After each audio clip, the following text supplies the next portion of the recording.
think you have to take those steps out of your comfort zone.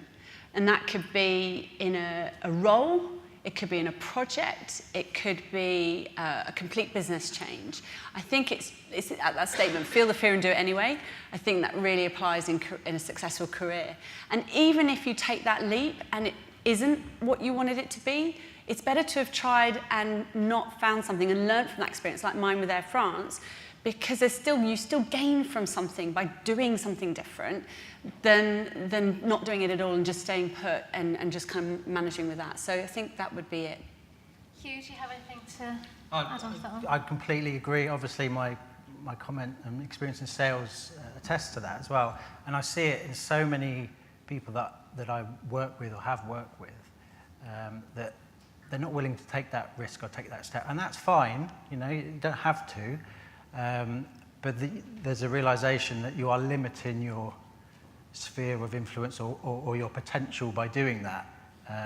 And you need to be aware of that, yeah.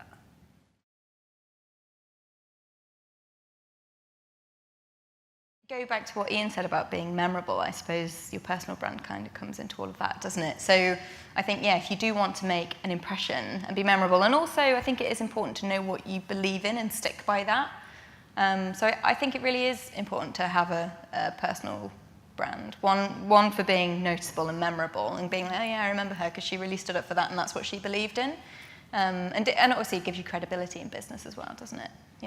And I think there's a lot as well about if you have a personal brand, making sure it's consistent as well. I don't know, maybe HR director, knowing about, kind of recruitment when people are going for jobs as well. Obviously, there's a lot of social media at the moment as well. So if you're starting out in your career, kind of like that consistency, is that kind of important to you and your team when they're recruiting talent? Yeah, absolutely. And I would say it's as much about behaviour in our recruitment process as it is about skill and experience. And I think actually even more so now. So it matters a lot how you are, as well as what you've done and what you could do. Because I think I didn't think I realised about personal brand all the way through. It's a buzzword, right? Yeah. I think it's quite new. But I did I was always friendly and positive to people I was working with. And then you are at the front of people's minds when they think about, who might be good at that or who might be up for that. They know that you're someone who's going to put their hand up. And one thing leads to another, and that's how doors can open. So it is massively important. Just to build on that, because you don't get every job or every opportunity you go for, you do lose out sometimes. And whilst from your own ego point of view, that's a bit of a kick, how you react to that can really, really impress people. And never let it get you down to the point that it affects your work. Work harder, be noticed more, and that in the long run will benefit you greatly.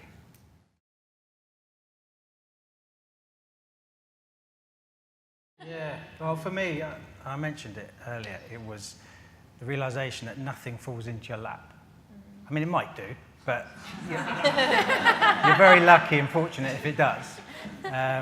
But it's really true. If I was talking to myself, I'd say, you are in charge. Do not wait. Do not assume something's going to happen. Just because someone says it's going to happen, it won't. That's the way you've got to operate. And like I said, I wasted 3 years of my career waiting for that, and it didn't happen. So that's probably the biggest thing, the most important thing I'd say to my younger self, I think. I would probably let myself know that it's okay to ask for help sooner.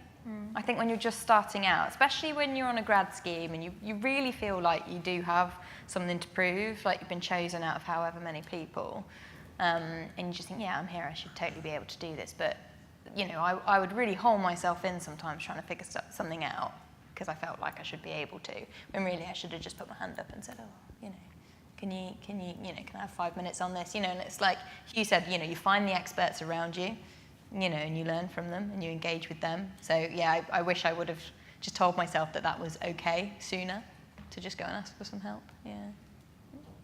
In seriousness, I think I would have told my younger self just to chill out a little bit more. Probably a little bit, it's probably that competitive kind of background that I was probably just a little bit too driven, maybe. And I just probably would have, I think I probably would have enjoyed things even more if I'd relaxed a little bit into it. But yeah, I just kind of if I had a goal, I would just, yeah, go for it. So yeah, probably tell myself just to relax.